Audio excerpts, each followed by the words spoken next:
J'ai commandé de la viande devant mon amie végétalienne. J'ai 28 ans, et j'ai une amie depuis l'université, Mia, qui en a 27. Elle a déménagé à Los Angeles l'année dernière, et est devenue végétalienne, pendant que moi je vis dans le Midwest. Je soutiens sa décision de devenir végétalienne, mais dans l'ensemble, ce n'est pas pour moi.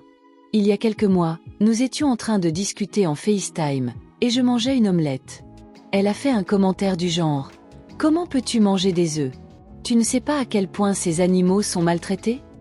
J'ai la chance d'être propriétaire de ma maison et j'ai donc des poules dans mon jardin. Les œufs que je mangeais provenaient littéralement des poules de mon jardin. J'ai pris ça pour une blague et j'ai dit « Tu sais que j'ai mes propres poules, n'est-ce pas? Tu penses que je suis un gangster qui ordonne à ces poules de pondre pour moi en guise de protection? Si elles n'atteignent pas le quota, je les attache dehors, et je laisse les coyotes renifler autour pour les effrayer et les soumettre ?» Mia n'était pas du tout amusée, et continuait à se disputer avec moi. J'ai continué à l'ignorer. La semaine dernière, je suis allé lui rendre visite à Los Angeles. Nous ne nous étions pas vus depuis plus d'1 an. Nous avons fini par aller au restaurant le jour de mon arrivée et j'ai commandé un hamburger avec un pain sans gluten, je suis cœliaque. Mia a commencé à délirer, en disant à quel point c'était choquant de manger de la viande devant elle. Et que se passerait-il si elle était allergique? Je lui ai dit, mais tu n'es pas allergique. Le fait que je mange, ça n'a aucun impact sur toi. Mia est partie aux toilettes. Elle est revenue et tout semblait normal, jusqu'à ce que la nourriture arrive. J'ai trouvé que le hamburger avait l'air bizarre, et j'ai posé la question au serveur. Apparemment, Mia est allée changer ma commande pour un steak végétarien, pendant qu'elle allait aux toilettes. Et le pire, c'est que le steak contenait du gluten. Elle a donc littéralement commandé quelque chose qui m'aurait rendu super malade si je l'avais ingéré. J'ai dit au serveur que c'était une erreur, que j'étais cœliaque et que je ne pouvais pas manger le burger. Mia a commencé à s'énerver.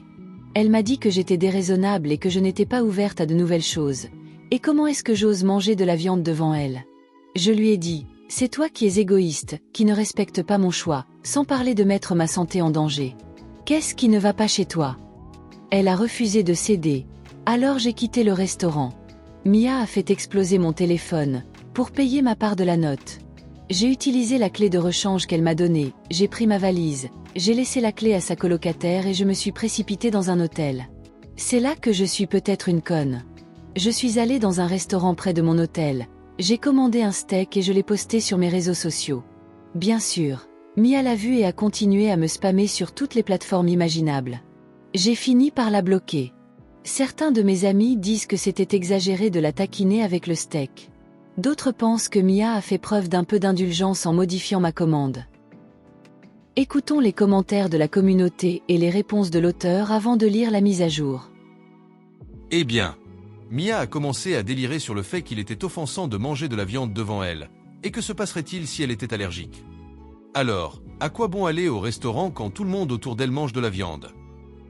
Vous soulevez un bon point. Et je ne sais pas, peut-être qu'il y avait une raison de se battre, ou pour essayer de persuader ceux qui l'entouraient d'être comme elle. Je n'y ai pas vraiment réfléchi quand elle a choisi le restaurant. Et pourquoi n'y a-t-il pas de problème quand elle mange du gluten devant vous?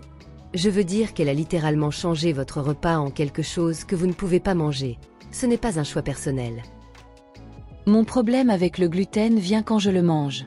Ce n'est pas comme si j'allais avoir une réaction anaphylactique à cause de sa présence. Mais les symptômes liés à la consommation de gluten lorsque vous êtes cœliaque ne sont pas à prendre à la légère. Je suis d'accord, ce qu'elle a fait était vraiment merdique. Elle a essayé de me contacter par l'intermédiaire d'amis communs, et de me dire qu'elle ne savait pas à quel point ma réaction au gluten aurait été mauvaise. Mise à jour, 3 jours plus tard. Ok, je ne m'attendais pas à ce qu'il y ait une mise à jour à ce sujet, mais nous y voilà. Récapitulatif. Mon amie Mia a changé ma commande dans un restaurant, passant d'un hamburger avec un pain sans gluten, à un steak végétarien contenant du gluten, à mon insu. Je souffre de la maladie cœliaque. Elle a voulu me donner une leçon sur le véganisme. Nous n'avons plus parlé depuis. Passons à la mise à jour. J'avais déjà mentionné que Mia avait contacté des amis communs pour essayer de me contacter. Plus précisément notre amie Heather, 28 ans. Et même si Heather est une personne très gentille, elle aime faire plaisir aux autres et a tendance à répéter comme un perroquet la dernière personne qui lui a parlé. Heather vit en ville, tandis que Mia a déménagé à Los Angeles. Heather veut négocier la paix car elle est très mal à l'aise face à tout type de conflit. J'ai reçu Heather aujourd'hui. Elle voulait discuter de la situation de Mia, et je n'arrêtais pas de lui répéter que j'avais pris ma décision et que je ne voulais pas l'entendre. Que si je voulais parler de Mia, et de ce qu'elle avait fait, alors je parlerais à Mia. Alors Heather a dit.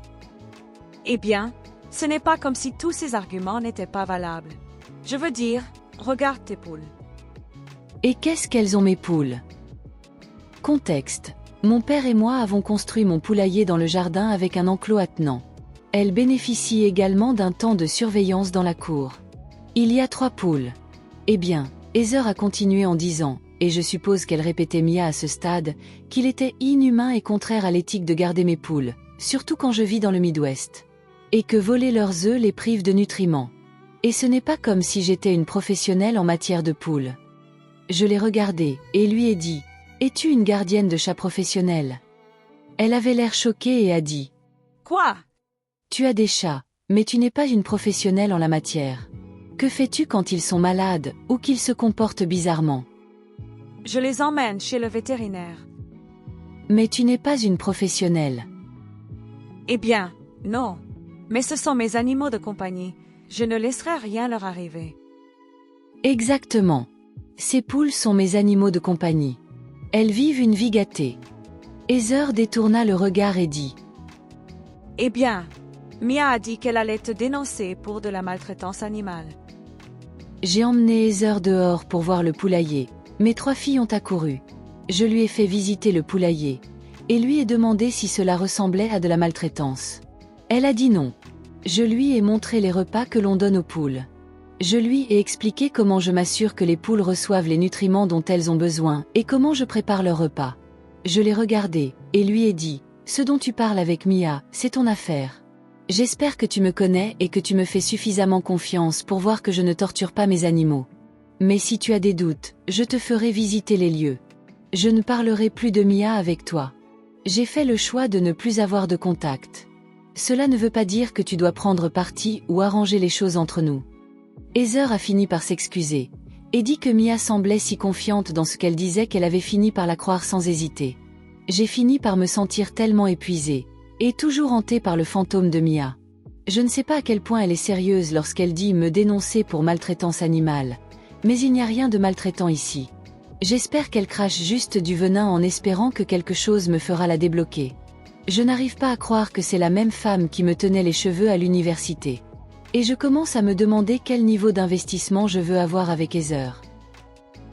Écoutons les commentaires de la communauté et les réponses de l'auteur avant de lire la mise à jour.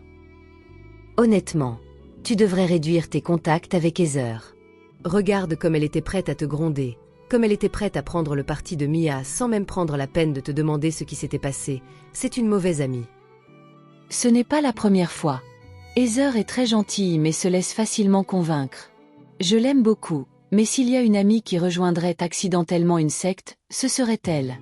J'ai essayé de renforcer sa confiance au fil des ans pour l'encourager à penser davantage par elle-même. Mais au final, vous avez peut-être raison. Je devrais peut-être prendre du recul pour ma propre préservation.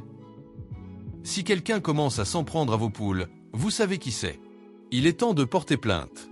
Après avoir échoué à vous empoisonner, elle s'en prend à votre réserve de protéines. Elle est à Los Angeles, donc au moins elle n'est pas dans la région. Je ne veux pas que le restaurant ait des ennuis si je le signale. Le serveur n'était qu'un jeune garçon, et j'ai peur qu'il se retourne contre lui. Mise à jour 2. 14 jours plus tard. J'ai commandé de la viande devant mon amie végétalienne. Récapitulatif. Je suis allé rendre visite à mon amie végétalienne Mia à Los Angeles. Elle a changé ma commande d'un hamburger avec un pain sans gluten pour un hamburger végétarien contenant du gluten. Je suis cœliaque. Elle m'a dit que je devrais être plus ouverte à essayer de nouvelles choses et que c'était offensant de manger de la viande devant elle. Je suis partie, coupant contact après coup. Mon amie Heather a essayé de jouer les médiatrices. Elle a essayé de me faire parler à Mia. Je lui ai dit que j'en avais fini, mais elle m'a dit que Mia menaçait de me dénoncer pour maltraitance animale parce que j'ai des poules dans mon jardin. Mia pense qu'avoir des poules dans mon jardin est inhumain, et que les priver d'eux, les prive de nutriments. J'ai fait visiter mon poulailler à Heather pour lui prouver qu'on s'occupait bien d'elle, et elle a admis que Mia avait tort. Passons à la mise à jour. Ok, j'ai suivi vos conseils. J'ai installé des caméras autour du poulailler, sur les portes d'entrée et de derrière. J'ai appelé la ligne non urgente pour prévenir la police des appels de Mia, concernant mes poules. Tout s'est bien passé. Comme on peut s'y attendre. En gros, ils pensaient que j'étais folle, et je me sentais vraiment folle sur le moment. La réponse a été: Madame, je peux vous assurer que personne ne se soucie de savoir si vous mangez des œufs. J'ai réduit mes contacts avec Heather. Au début, je ne donnais que des réponses fermées à ses messages, puis je ne donnais aucune réponse. Par coïncidence, à peu près au moment où je l'ai ghosté, j'ai commencé à recevoir des appels de numéros inconnus. J'ai répondu au premier, et qui cela pouvait être? C'était Mia. J'ai entendu sa voix et j'ai raccroché. J'ai bloqué ce numéro. Et d'autres appels de nouveaux numéros ont suivi. J'en avais tellement marre que j'ai changé de numéro. Je ne l'ai pas donné à Heather. J'avais toujours Heather sur les réseaux sociaux. Alors elle a commencé à m'envoyer des messages pour me demander si j'avais changé de numéro parce que ses appels ne passaient pas. En gros, j'ai dit quelque chose comme « Oh, ce n'est pas grave, tu peux simplement m'envoyer un message privé ici. » Un numéro de téléphone est tout simplement répétitif à ce stade. Elle n'a pas aimé cette réponse. J'ai coupé le son de la conversation et vérifié que tous mes réseaux sociaux étaient privés. Je pensais que tout allait bien jusqu'à ce que je reçoive un appel de ma mère qui commençait par « Viens ici et bloque le numéro de cette folle ». Ma mère n'est pas la plus douée en technologie. Il s'avère que Mia avait appelé ma mère pour lui dire que j'étais une fille belliqueuse et égoïste. Et que je refusais d'écouter la raison, et de voir l'erreur de mes nombreuses manières. La réponse de ma mère: je m'en fous de ce que tu penses. Et elle a raccroché. Le problème, c'est que Mia n'a jamais passé du temps avec mes parents. Elle les a rencontrés à l'université mais n'a jamais fait l'effort de venir au barbecue de famille. Heather, elle, a fait un effort et était très proche de ma famille. Ma mère m'a demandé pourquoi diable j'avais donné son numéro à Mia. Je lui ai dit que je n'avais jamais donné son numéro à Mia mais que je soupçonnais fortement que c'était Heather, mais je n'avais aucune preuve. Ma mère est allée dans sa chambre et a appelé Heather. Je ne sais pas ce qu'elle a dit mais quand ma mère est sortie, elle a dit « bloque aussi le numéro de cette garce ». Et la cerise sur le gâteau, c'est quand ma mère m'a regardée et m'a dit « tu es trop vieille pour ces conneries ». Ça m'a frappé fort.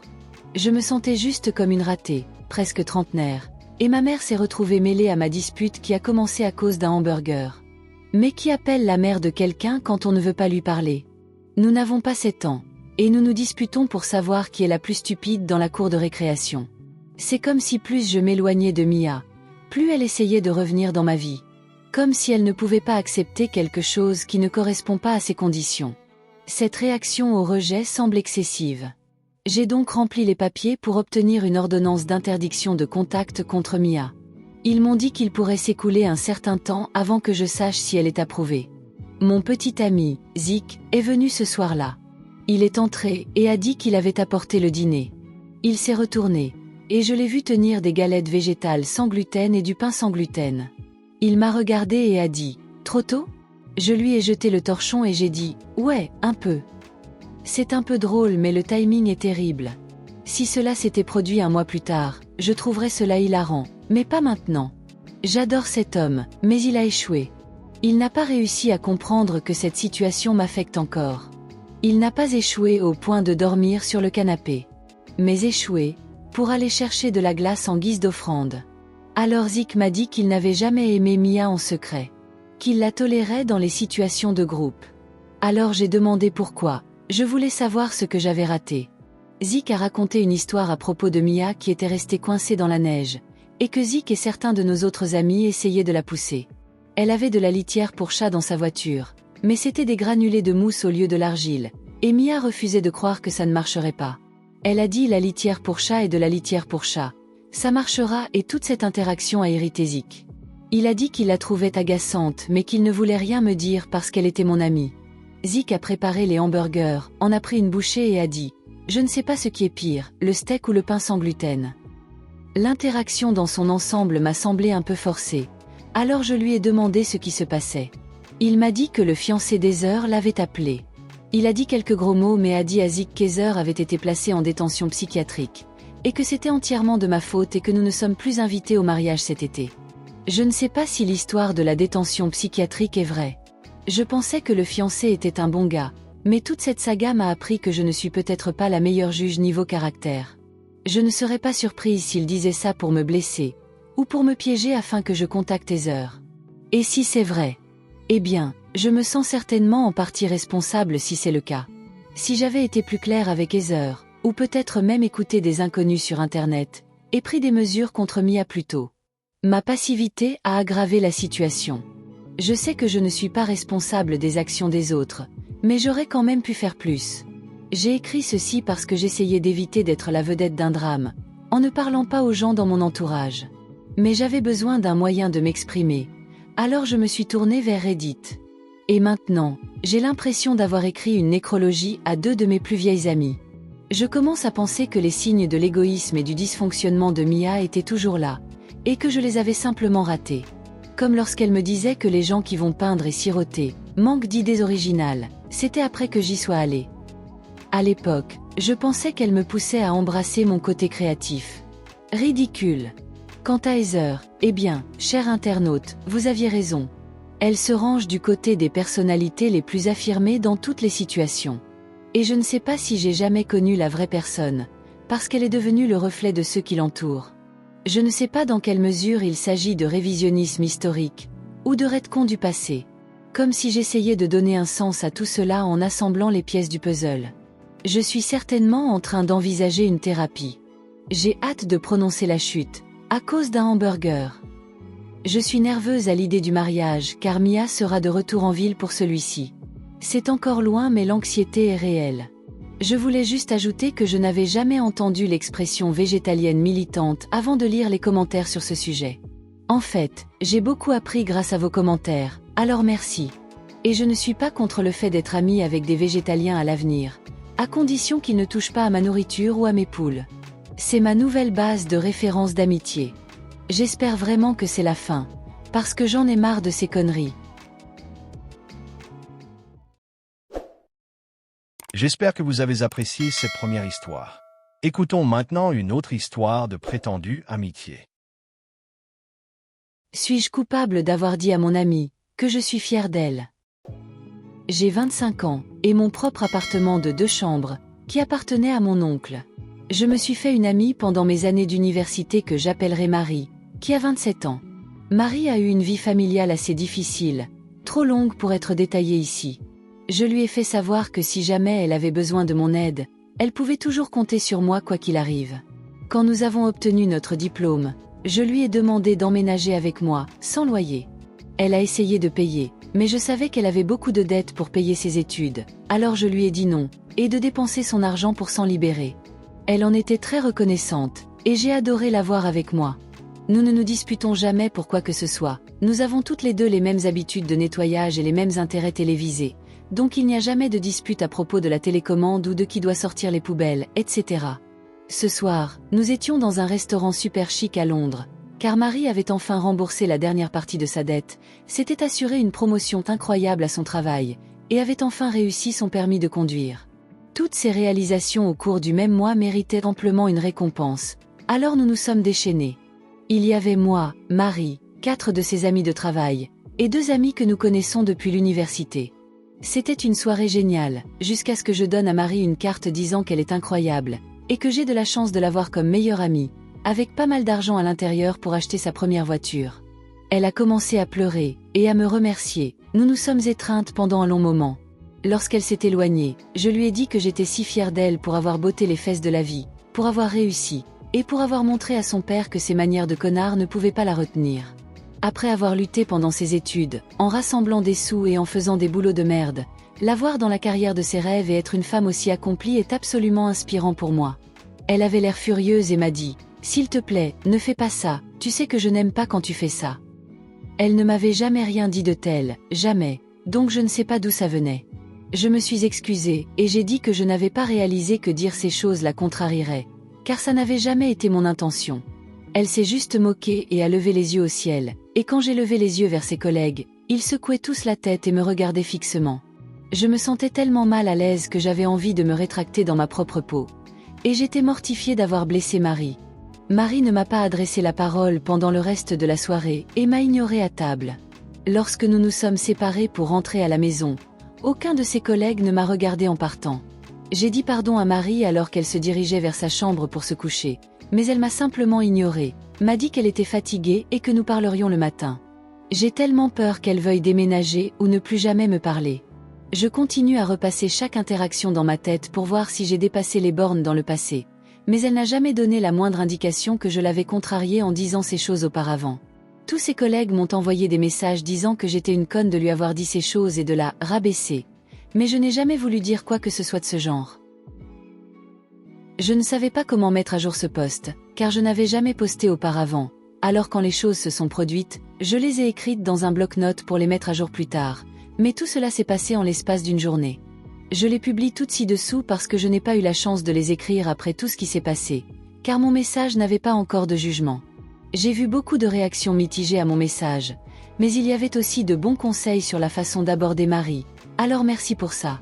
J'ai peur que tous ces conseils bien intentionnés se soient avérés vains, alors j'en suis désolée. Les choses sont horodatées approximativement pour montrer comment la journée s'est déroulée. Mise à jour, 1, 6h30 du matin. Je suis encore plus confuse que jamais en ce moment. Après être restée éveillée toute la nuit et avoir été constamment au bord des larmes, j'ai finalement entendu ma colocataire bouger dans la cuisine, alors je suis allée lui parler.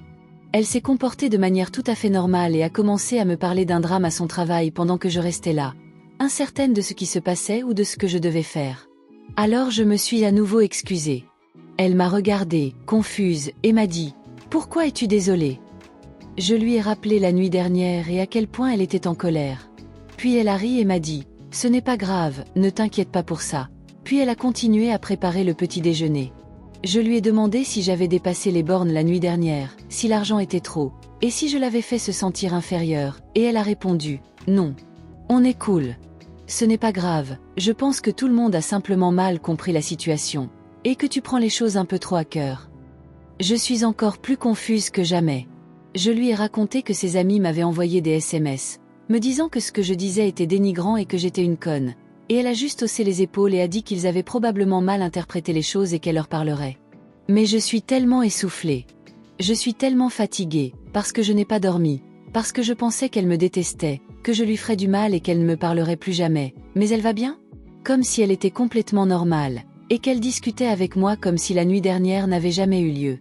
Je suis tellement confuse. Après avoir vu tant de commentaires disant que j'étais coupable, j'ai pensé que j'avais vraiment dépassé les limites cette fois. Mais elle n'est pas du tout déphasée ? Elle semblait bouleversée, m'a ignorée pendant le reste de la nuit et ses collègues m'ont traitée comme une criminelle. Mais tout va bien, je suppose ? Je ne sais plus. Je suis fatiguée, et je vais dormir, mais les choses me semblent toujours non résolues. Je vais lui en parler quand elle reviendra du travail aujourd'hui, car sa réaction me dérange encore beaucoup. Mise à jour, 2, 10h du matin. J'ai reçu un appel d'une amie de l'université qui était au dîner hier soir, et nous avons discuté. Elle m'a demandé si tout allait bien entre Marie et moi, car elle m'a dit qu'elle n'avait jamais vu Marie m'attaquer de cette façon avant hier soir. Je lui ai raconté tout ce dont nous avions parlé, et à quel point j'étais confuse. Elle a réaffirmé bon nombre de mes sentiments sur le fait que cela ne ressemblait pas du tout à Marie, car elle avait également félicité Marie, dit des choses similaires, et lui avait donné un peu d'argent dans une carte, ainsi qu'un cadeau coûteux, comme l'ont fait beaucoup d'autres. Après avoir parlé à mon amie, j'ai décidé que je devais m'asseoir longuement avec Marie pour clarifier les choses, et ce n'est pas seulement moi qui suis troublée par son comportement. Les deux amis de l'université viendront plus tard pour discuter, car maintenant, nous sommes honnêtement très inquiètes pour elle. Ses amis ne cessent de m'envoyer des messages, donc je ne pense pas qu'elle leur ait parlé. L'une d'elles m'a dit que je ne pouvais pas essayer de « balayer ça sous le tapis ». Ce qui revient à dire quoi ? Je pense les bloquer tous, car ils ne me laissent pas tranquille. Mise à jour, 3, 16h. Ce n'est pas une mise à jour que je m'attendais à faire, même pas dans 1 million d'années. La situation a vraiment dégénéré et a mal tourné d'une manière que je n'aurais jamais imaginée. Je suis confus, le cœur brisé et vraiment énervé maintenant. Donc, pour faire court, tout est un putain de mensonge. Un redditeur m'a dit que mes amis avaient peut-être dit quelque chose aux collègues de travail de Marie à mon sujet, qui les avait fait ne pas m'apprécier. J'ai parlé aux deux quand ils sont venus dans l'après-midi, et ils ont tous les deux nié tout cela. Celle à qui j'avais parlé plus tôt au téléphone, nous l'appellerons Claire, a dit qu'elle appellerait l'une des collègues de travail qu'elle connaît un peu bien, afin de tirer les choses au clair. Appelons la collègue Jeanne. Jeanne est arrivée à l'appartement, et a immédiatement semblé énervée. J'ai presque eu envie de me cacher derrière le comptoir de la cuisine, quand elle est entrée en me lançant des regards noirs. Nous nous sommes toutes assises, et j'ai fait savoir à Jeanne que j'avais parlé à Marie de la nuit dernière, et qu'elle allait bien, mais que j'étais toujours confuse. Jeanne a alors ri, et a dit « Oh, n'essaie pas ça avec moi, tu ne peux pas faire semblant maintenant que tu as été exposée en public. » Nous l'avons regardée toutes les trois sans dire un mot, car nous étions toutes confuses. Claire lui a demandé ce qu'elle voulait dire, et Jeanne a dit qu'elle savait comment je traitais vraiment Marie. Nous lui avons toutes les deux demandé de développer ses propos. Elle s'est levée et a commencé sa tirade sur la façon dont je maltraitais, et rabaissait apparemment régulièrement Marie. Puis je l'intimidais pour qu'elle n'en parle pas, et que je souriais aux autres. Je ne savais pas si je devais rire ou pleurer à ce stade. Elle m'a ensuite montré ses textos avec Marie, dans lesquels Marie lui écrivait en détresse parce qu'elle était enfermée dans sa chambre, parce que j'étais en train de faire une crise car elle s'était fait des amis au travail, quelque chose qui n'est jamais arrivé. Claire et mon autre amie ont pris le téléphone, et ont également parcouru les messages. J'ai dû arrêter de les lire car ils disaient tous que Marie avait peur de moi, que je l'avais piégée ici et que je lui extorquais un loyer. Tout cela me laisse engourdie, et morte à l'intérieur. Claire a fini par arriver à un point où Marie a dit que j'avais annulé son 21e anniversaire à l'université, et que je lui avais dit qu'elle n'avait pas le droit de sortir. Le fait est que, Claire et mon autre amie étaient au 21e anniversaire de Marie, pour lequel j'avais mis plus de 500 livres sterling pour organiser une soirée à thème sur Gatsby le Magnifique qu'elle avait toujours voulu, mais qui, selon ses messages, n'a jamais eu lieu. Nous avons passé en revue une grande partie des messages, et nous nous sommes rendus compte que Marie avait répandu des mensonges sur moi à tous ses collègues, comme quoi j'étais violente, et qu'elle ne pouvait pas déménager parce que je lui demandais un loyer trop élevé. Cela m'a complètement brisée. Marie était comme une sœur pour moi pendant nos années à l'université, et je ne peux pas comprendre pourquoi elle a dit une de ces choses. Cela a pris du temps, mais après que Claire et mon amie ont passé en revue toutes les accusations avec Jeanne, et que j'ai sorti mes coordonnées bancaires pour montrer que Marie ne m'a jamais fait un seul paiement à part sa moitié des factures, elle a semblé se calmer, et s'est installée dans la même confusion que nous ressentions toutes. Elle nous a fait savoir que Marie avait raconté cette histoire à tous ses collègues, et que la raison pour laquelle ils étaient en colère contre moi était parce que Marie disait que j'aimais utiliser une tactique de manipulation, où je prétends la soutenir en tout mais utilise son passé contre elle, quand nous sommes en privé. Ils ont tous pensé que c'était ce que j'avais fait la nuit dernière. Que tout ce que j'avais dit était censé être un compliment indirect. Honnêtement, je suis tellement confuse, à propos de tout, je ne peux même pas exprimer avec des mots la douleur, et la trahison que je ressens, du fait qu'elle ait répandu ces mensonges à mon sujet. Pour quelle raison? Quel avantage? Je ne pourrai jamais lever le petit doigt pour la blesser. Mais elle dit à tout le monde à son travail que je l'isole du monde? Claire a dû me calmer car je ne pouvais pas arrêter de pleurer quoi que je fasse pendant des heures. C'était assez embarrassant, mais je ne pouvais rien faire d'autre. Maintenant, je suis un peu plus calme, toujours en colère mais je ne pleure plus. Je ne veux même plus regarder Marie. Mes amis m'ont dit de ne pas prendre de décision hâtive. Même Claire a dit qu'elle était dégoûtée par les choses que Marie disait sur moi dans les messages, alors que tout le monde sait que ce n'est pas vrai. Je sais que je ne pourrai probablement pas laver mon nom auprès de ses collègues, mais je m'en fiche vraiment. Je veux juste savoir pourquoi Marie a dit ces choses sur moi. Jeanne s'est tue à la fin de notre discussion, et est partie sans dire grand-chose, donc je ne sais pas ce que cela signifie pour moi à ses yeux. Mes deux amis restent avec moi pour le reste de la journée, jusqu'à ce que Marie rentre à la maison. Nous avons toutes beaucoup de questions auxquelles elle doit répondre. Mise à jour finale. 22h15. J'ai viré Marie de l'appartement. Elle a jeté des années d'amitié pour des points de sympathie avec ses collègues, et je ne comprends toujours pas pourquoi. Quand elle est rentrée à la maison, et nous a vus tous les trois en train de regarder la télévision, elle s'est enthousiasmée et a dit qu'elle ferait du pop-corn, mais Claire a pris les devants et lui a dit de s'asseoir. Elle avait l'air confuse mais a obéi. Claire a tout dirigé. Je ne savais pas vraiment quoi dire à Marie et je pouvais à peine la regarder dans les yeux. Claire lui a dit que Jeanne était venue et m'avait crié dessus parce que j'étais une agresseuse et une intimidatrice, et lui a demandé pourquoi elle disait ces choses. Marie a agi de manière confuse en disant que tout cela devait être juste un malentendu, que Jeanne déformait parfois les choses, et qu'elle avait du mal à comprendre ce qu'elle avait dit. Puis Claire a posé des questions sur les messages textes, et a commencé à mentionner chaque événement, au cours duquel Marie avait pleuré à Jeanne en disant que j'étais une personne horrible. Jeanne s'est tue, et a ensuite essayé de dire que c'était une blague de travail, mais Claire n'acceptait pas cette explication.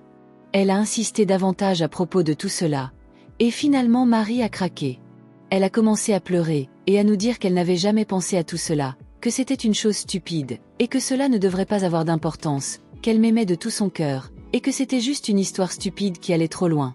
Elle a commencé à me supplier de lui pardonner, mais j'étais tellement fatiguée, et je le suis toujours. Je l'ai regardée dans les yeux pour la première fois, et je lui ai dit qu'elle avait une semaine pour trouver un logement et déménager. Puis elle a commencé à pleurer à chaudes larmes, et à me supplier de la laisser rester, qu'elle ne pensait pas que cela aurait d'importance parce que je ne travaille pas avec eux, mais je lui ai dit que je ne voulais pas de ce genre de conneries dans ma vie. Je lui ai alors dit, « Alors, tu inventes des mensonges sur tout le monde dans ta vie? Est-ce que tout cela est vrai ?» Elle est devenue très silencieuse, un silence de mort à ce moment-là. Je ne voulais pas y croire, mais la façon dont elle me regardait, et les mensonges qu'elle avait inventés sur mes abus envers elle, m'ont fait remettre en question tout ce qu'elle m'avait dit quand nous étions à l'université ensemble. Sur le fait que son père battait sa mère, sur le fait qu'elle était sans abri de 16 ans jusqu'à leur divorce. Je lui ai alors dit d'appeler sa mère au téléphone, et elle a paniqué. M'a supplié de ne pas le faire. Claire a alors compris où je voulais en venir et lui a demandé si tout ce qu'on nous avait dit sur son père était vrai. Elle a craqué et a dit qu'elle avait peut-être enjolivé certaines choses. Je suis tellement furieuse à ce stade. Qui diable invente ce genre de conneries tordues? Pour quel bénéfice? Je ne peux même pas écrire tout ce qui a été dit car cela s'est transformé en une dispute entre nous quatre. Lorsque nous avons appris que l'histoire tragique de la vie de Marie n'était rien d'autre qu'une concoction pour gagner la sympathie des autres. Ses parents sont divorcés, mais il n'y a pas eu de violence, ils sont juste plus amoureux, et se sont séparés.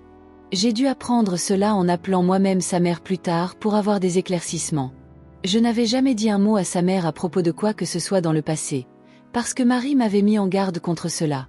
Elle a dit que je pouvais toujours être ouverte avec elle surtout, car elle n'avait pas honte, mais sa mère était sensible, et ne voulait pas en parler. Il s'avère que ma meilleure amie est une manipulatrice, et l'a probablement toujours été. Je suis tellement fatiguée et épuisée par tout ce cauchemar. Ce sera ma dernière mise à jour, car j'ai fini. Je suis venue ici pour demander de l'aide et des conseils afin de trouver un moyen de réparer une erreur que j'avais faite avec une amie de confiance. Mais il s'avère que les 7 dernières années ont été construites sur un mensonge. J'en ai marre. Avec Marie, avec tout. Je ne veux plus la revoir. Je sais qu'elle peut se permettre son propre logement, donc je ne me sens pas mal de l'avoir mise à la porte. Je me fiche de ce qu'elle fait maintenant. Je sais juste que je ne la veux plus parmi nous. Je pense que je vais me réserver des séances de thérapie après toute cette merde. Ce n'est pas une mise à jour heureuse, mais c'est la seule conclusion que j'ai. Merci à tous pour tous les conseils que vous m'avez donnés au fil des nombreuses mises à jour, j'apprécie tout cela. Je suis désolée que ce ne soit pas joyeux, mais j'espère simplement pouvoir passer à autre chose. Conclusion. 17 jours plus tard. Je n'aurais jamais pensé écrire autre chose pour compléter ce post. Mais putain, ça a explosé du jour au lendemain. Je ne m'attendais pas aux réponses incroyables que j'ai reçues, ni aux personnes merveilleuses dans mes messages qui ont partagé leurs histoires et m'ont souhaité le meilleur. Honnêtement, cela m'a fait pleurer de voir ce flot de compréhension et d'empathie surgir de nulle part. Merci à tous ceux qui ont pris le temps de m'envoyer un message ou de commenter. J'ai maintenant lu chacun d'entre eux et je suis très reconnaissante pour tout le soutien que vous m'avez apporté. Je ne pensais pas faire d'autres mises à jour, mais comme il y a eu tellement de réponses récemment, je peux vous donner une petite conclusion sur la façon dont tout s'est complètement résolu. Je n'ai pas touché à Reddit depuis ma dernière mise à jour parce que j'avais besoin de beaucoup de temps pour traiter ce qui s'était passé, et avoir cet endroit pour moi était étrange à gérer au début, mais il s'avère très nécessaire pour commencer le processus de guérison. Marie a déménagé le samedi suivant l'incident. Elle a passé les jours qui ont suivi l'incident à se morfondre dans l'appartement et à vouloir me parler.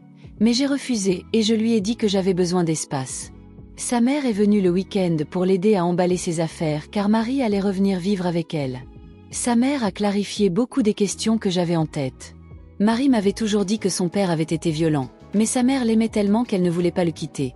Alors elle a quitté la maison et s'est retrouvée sans abri à 14 ans, dormant sous les bancs des gares, juste pour ne pas avoir à vivre avec lui dans la maison. Elle n'a emménagé à nouveau que lorsque sa mère a finalement eu le courage de divorcer de son père. Cette histoire à laquelle j'avais cru pendant 7 ans, s'est avérée être complètement fausse. Non seulement Marie n'a jamais été sans abri, mais son père n'a jamais été violent et aimait beaucoup elle et sa mère. La raison pour laquelle elle ne l'a jamais revu, c'est qu'il était parti en Australie pour poursuivre sa carrière, ce qui était la véritable raison du divorce. Il aimait sa famille mais voulait encore plus réussir, alors il est parti. Sa mère m'a dit que le père de Marie l'invitait toujours à venir passer les vacances d'été. Mais Marie n'y allait jamais parce qu'elle déteste prendre l'avion.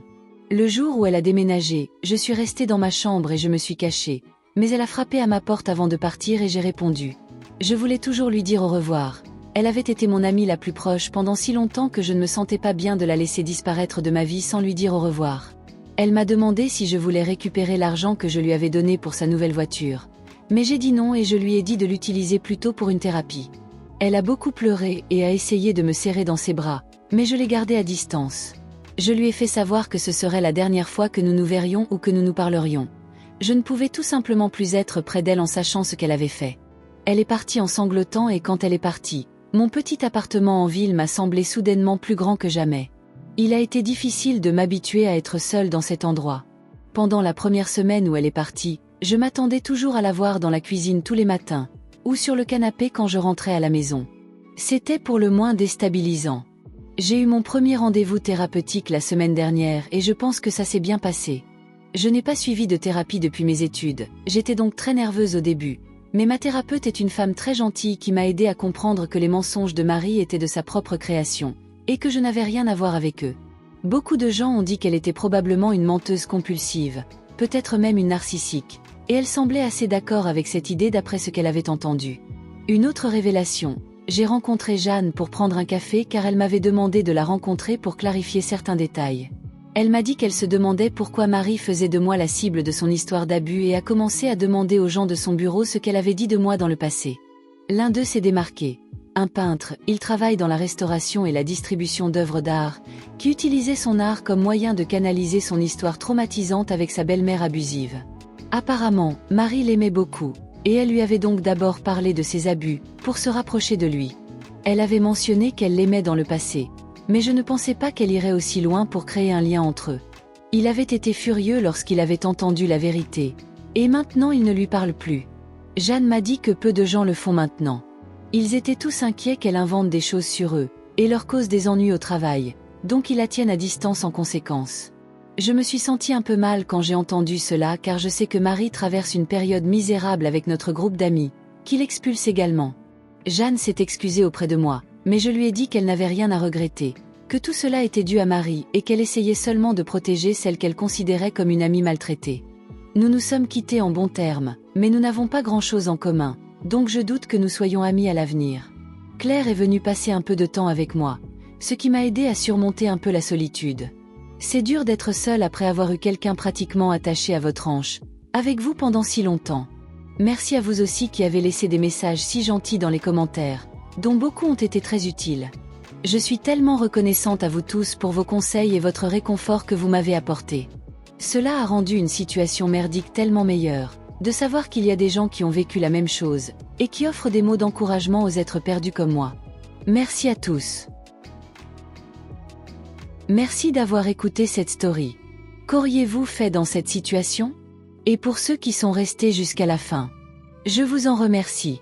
Si vous aimez ce type de contenu, n'hésitez pas à mettre un pouce j'aime à la vidéo et à vous abonner si vous ne l'avez pas déjà fait. Prenez soin de vous et de vos proches. À très bientôt.